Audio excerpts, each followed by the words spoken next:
Bwana Yesu asifiwe sana ndugu zangu mahali popote mlipo. Naomba amani ya Bwana iwe pamoja nanyi na utukufu wa Bwana uendelee kuwatawala siku zote.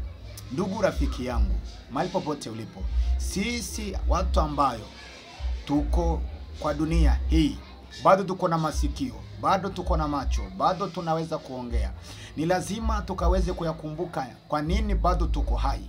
Kumbuka, kwa kuwa tuko hai ni kwa sababu tunaendelea kumtukuza Mungu kwa njia zote ambazo ziwezekanavyo. Lakini kwa maana shetani anajua hatuwezi mpendeza Bwana, kwa kuwa yeye anapanga mbinu zote za kutuvamia.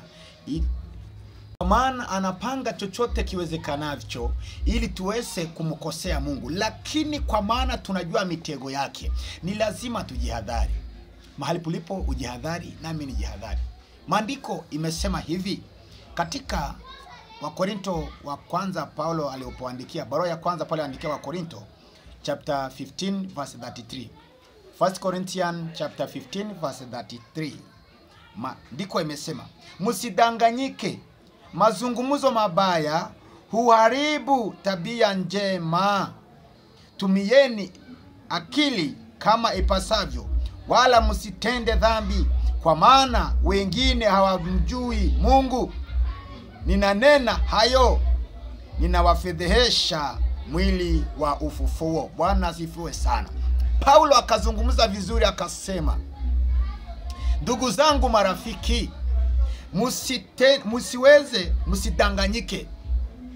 Usidanganyike rafiki yangu. Usidanganyike kwa mazungumzo mabaya, kwa maana anaharibu tabia njema. Bwana asifiwe sana.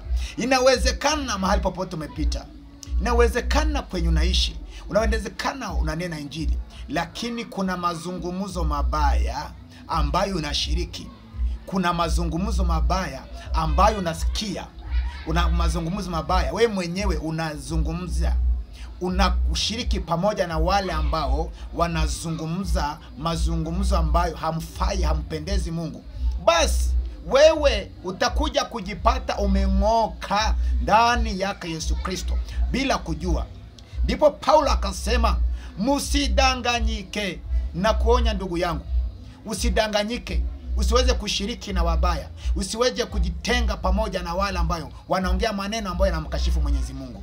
Mahali popote umepitia, mahali popote umefika kuona ambapo umeweza kushiriki katika mazungumzo mabaya, ujue ya kwamba wewe basi umetoka kwa njia yake Mwenyezi Mungu. Lakini neno limesema usidanganyike. Rudilia hapo, mwambie Mungu nisamee, unipatie